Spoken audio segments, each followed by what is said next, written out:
মিলাদ কি আমরা ঝগড়া দিন শেষ, এখন আমি মিলাদ কি আমরা ঝগড়া দিন শেষ।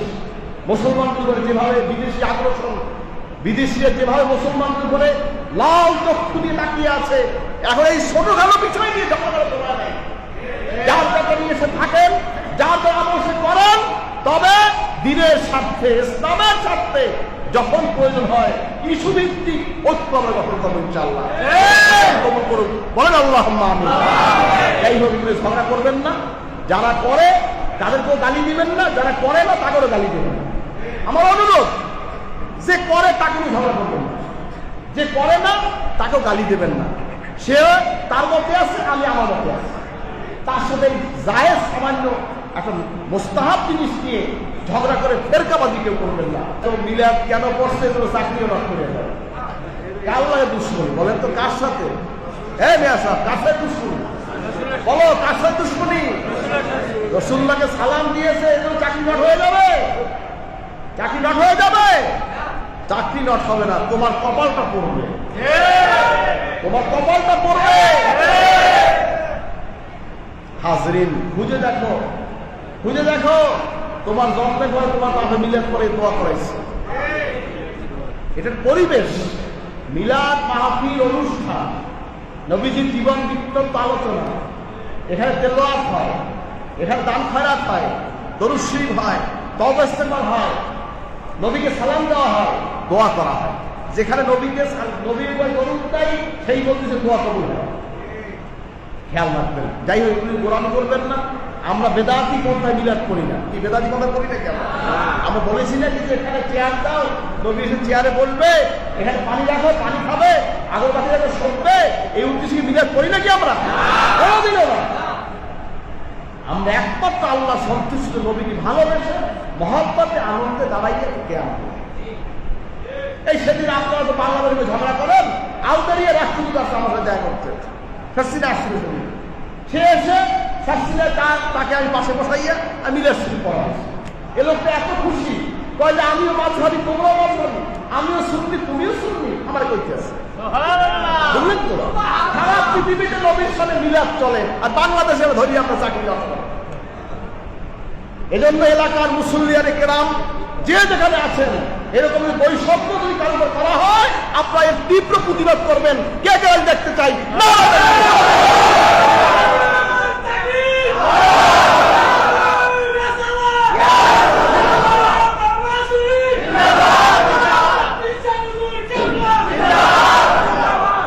মসজিদ আল্লাহর ঘর।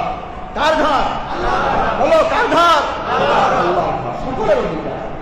যে মিলাদ করে তার অধিকার আছে, যে মিলাদ করে না তার অধিকার আছে। শোনেন, ইমাম আবু হানিফা রাহমাতুল্লাহ মাজারে যখন ইমাম শাফি রহমতুল্লাহ সেখানে নামাজ পড়ছে, কিন্তু মাযহাবি কিছু ইখতিলাফ আছে কি নাই? জোরে আমিন বলে, রফেদাইন বলে, আছে কি নাই? আছে। কিন্তু উনি সেখানে নামাজে রফেদাইন করেন নাই, জোরে আমিন বলেন। আবার তো জীবিত না ইন্তেকাল হয়েছে? বলেন, তখন জীবিত না ইন্তেকাল হয়েছে? ইন্তেকালের পর তার মধ্যে নামাজ পড়ছে, সে যেভাবে পড়ছে ওইভাবে। এইগুলো আদব। এটা কি বলে? এটা কি? আমি মিলাদ করবো, আপনি বসে থাকবেন, এটা কি আদব নাকি? এক কথা বলেন না কেন? আপনি মিলাদ না করেন, আপনিও বসা, আমিও বসা, আমি ক্যাম করি, আপনি দাঁড়াবেন, আমিও দাঁড়াবো, এটাই সুন্দর। কি এটা সৌন্দর্য না? খেয়াল, এটা স্বাভাবিক বিষয়। এটা ফরজ না, দাঁড়ানোটা ফরজ না, ওয়াজিব না, সুন্নাত না, এটা মুস্তাহাসান, জায়েজ। যদি কেউ বেদাত না করে, শরীয়ত বিরোধী কাজ না করে, তাহলে এটা জায়েজ। এটা কি? জায়েজ। একটা জায়েজ কাজ করতে সমস্যা আছে? আপনার দেখা যায় এই আপনার কি বলে শহীদ মিনারে ফুল দেয়, দিয়ে আপনার এইভাবে দাঁড়াই থাকে, আছে না? এটা মিলাদ কিয়াম পড়তেই তোমার বিরোধী হয়, সুলতানি ওদের ওনারে আত্মা অনেক কথা বলে, ওনার কথা বলতে রাষ্ট্রদ্রোহী আইনে তোমার বিরুদ্ধে মামলা হবে। কথা বোঝেন না কি বলছি? এই জন্য সব দেশের গোলামি করবেন না। ইসলামে গোলামি করে স্থান নাই। সহনশীল, সহনশীল হন। আপনাদের ঝগড়া থাকে, ইখতিলাফ আসেন, আমরা বসি না এক কথায়, দুই ভাই একসাথে বসি, আলোচনা করি। যদি আপনি আমাকে বুঝাই, যদি আপনি আমাকে ক্যাম থেকে বিরত রাখতে পারেন, আমি করবো না ক্যাম, ছেড়ে দেবো ক্যাম, সমস্যা নেই। আমি যদি আপনি বুঝাই যেতে পারি, আপনি ক্যাম করবেন না? হবে? আমি পৃথিবীর যেখানে যেখানে ক্যাম্প হয় নিয়ে যাবো মক্কা শরীফে, নিয়ে যাবো মদিনা শরীফে। আমি যেখানে ক্যাম্প করেছি আপনাকে সেখানে নিয়ে যাবো, বাগদাদে নিয়ে যাবো আপনাকে।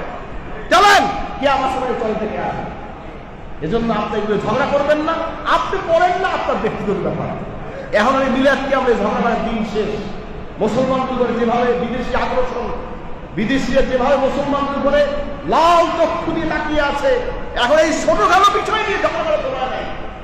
যার যাকে নিয়ে এসে থাকেন, যার দ্বারা অবশ্যই করেন, তবে দিনের স্বার্থে, ইসলামের স্বার্থে যখন প্রয়োজন হয় ইস্যু ভিত্তিক ঐক্য আমরা গঠন করবো ইনশাআল্লাহ। বলেন আল্লাহুম্মা আমিন। যাই হোক, ঝগড়া করবেন না। যারা করে তাদেরকেও গালি দিবেন না, যারা করে না তাদেরও গালি দেবেন না। আমার অনুরোধ, যে করে তাকে নিয়ে ঝগড়া করবেন না, যে করে না তাকেও গালি দেবেন না। সে তার মতে আছে, আমি আমার মতে আছি। তার সাথে জায়েজ সামান্য এখন মোস্তাহাব জিনিস নিয়ে ঝগড়া করে ফেরকাবাজি কেউ করবেন না। আরো বিভিন্ন জায়গায় ঢাকায় দিনিয়া মাত্র হয়েছে, যার যেখানে সুযোগ হয় আপনার ছেলেদেরকে সেখানে পড়াবেন। আল্লাহ পাক আমাদের সকলকে কবুল করে আমিন। এবং আর একটা কথা, ওয়ার্ড ভিত্তিক দিনিয়া আমাদের ক্ষেত্র চলছে, দাওয়াত সরকার দেওয়া হয়েছে। আপনার সেই দাওয়াতের সাড়া দিবেন, আমি আশা রাখি ইনশাআল্লাহ। আপনার অনেক ভাইরা আছেন যারা গ্রাম অঞ্চলে আমাদের বাড়ি, আসি কি নাই? আসি কি নাই? আমার বাড়ি পিরোজপুরের নেসারাবাদ থানায়, ঠিক না ভাই? সর্ষিটা গ্রাম। আপনাদের এরকম গ্রাম আছে, আসি কি নাই? এরকম আপনার এক একজন একটা গ্রাম আছে। প্রায় গ্রাম কত? প্রায় 97,000 গ্রাম আছে বর্তমান প্রায়। আর ওয়ার্ড হচ্ছে 41,000 ওয়ার্ড। এবার আপনার ইউনিয়ন হচ্ছে প্রায় 4,700 উপরে ইউনিয়ন আছে। উপজেলা প্রায় 450 থেকে 500 উপজেলা, জেলা প্রায় 64 থেকে 70টা জেলা। এরকম বিভিন্ন অবস্থা, আছে কি নাই? কথা হচ্ছে অন্তত ওয়ার্ড ভিত্তিক সরকারি যে গণনা, সে অনুযায়ী একটা ইউনিয়নে 9টা ওয়ার্ড। কথা বুঝবেন? এই হিসাব করে আপনারা এখানে আছেন, আপনার গ্রামে মাদ্রাসা আসি কি নেই আপনি জানেন। আসি কি আপনি জানেন না? আপনার তো খেয়ালে আছে, আসি কি নেই? এই জন্য যারা ঢাকায় থাকেন সমস্যা নেই, আপনার গ্রামে আপনার বাড়ির সামনে নিম্নে 500 টাকা বক্তব্য করে জায়গা দেবেন। দিনিয়া বক্তব্য হবে ইনশাআল্লাহ। দিনিয়া মাদ্রাসা বোর্ডের নিয়ম অনুযায়ী জমিটা রেজিস্ট্রি হবে। আমি বুঝাইতে পারছি? দিনিয়া বোর্ডের নিয়ম অনুযায়ী রেজিস্ট্রি করবেন। আমি আপনাদের আবেদন করলাম, রেজিস্ট্রি করে এরপরে আপনার সেটা দিনিয়া বোর্ডে আপনার ওখানে সিরিয়াল নাম্বার করবে, সেখানে বক্তব্য হবে। সকালবেলা ছোট ছোট বাচ্চারা করবে, সন্ধ্যাবেলা আমরা বৃদ্ধ বয়স্ক নৈশ শিক্ষা হবে ইনশাআল্লাহ। কারণ অনেকে দেখা যায় যে বুড়া মানুষ, সন্ধ্যাবেলা কাম নাই, রিটায়ার করছে, পানির দোকানে আড্ডা করতে আছে, পান খাইতে আছে, চা খাইতে আছে, গল্প করতে আছে, টিভি দেখতে আছে, সে গায়ে করতেছে। তখন কি হলো? তার আমল নষ্ট হচ্ছে। এজন্য সে যদি বক্তব্য এসে লেখাপড়া করে, সে কিছু ক্লাস শিখলো, কষ্ট করলো, মাস্টার জানলো, একটা সুন্দর একটা ক্লাসিক, যেমন বাচ্চাদেরকে ক্লাসিক্যাল সিস্টেমে যেভাবে আপনার দোষ দেওয়া হয়, ঠিক আপনাদের মুরব্বীদের জন্য একটা আমরা সিলেবাস করবো, যেটা করে আপনাদেরকে এর আন্ডারে এইভাবে করে আপনাদের লেখাপড়া হবে, পরীক্ষা হবে, আপনাকে এলেন শিক্ষা দেওয়া হবে ইনশাআল্লাহ। কেমন হয়? ভালো হয়। বলেন কেমন হয়? সবাইকে আপনার রাজি, খুশি? আল্লাহ কবুল করে আমিন। এই দিনিয়া মাদ্রাসায় টাকা দিয়ে, ছেলে দিয়ে, জমি দিয়ে, নিজে খেদমত করে যদি কিছু না করেন, অন্তত দোয়া করে কে কে সাহায্য করতে রাজি দেখতে চাই। নারায়ে তাকবীর। আল্লাহ কবুল করে আমিন। ঢাকা শহরে জমি অনেক দাম। যিনি বিল্ডিং করেছে, 6 তলা বিল্ডিং করছেন, আমার ছাদটা দিয়ে দেন, নাই আমার বেসমেন্টের একটা অংশ আমার দেন। আমি ফ্ল্যাট চাই না, আমার ফ্ল্যাট দেওয়া লাগবে না। আপনার ছাদে ওখানে কিছু করেন না, আমার অর্ধেকটা দেন।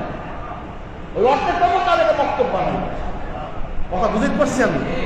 ওরা আমাকে ছাদ দেওয়া লাগবে না, 3 সেট থাকবে।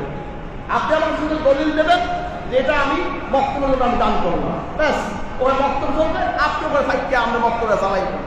সকালে বাচ্চারা পড়বে, আপনি বই বই দেখবেন, আপনারই কোনো শান্তি লাগবে। ছোট ছোট বাচ্চারা আলিফ পড়বে, আলিফ বা তা সা, আর আপনি বসে বসে দেখবেন। আর আপনি যদি মরে যান, খবরে আপনার সব চলতে থাকবে।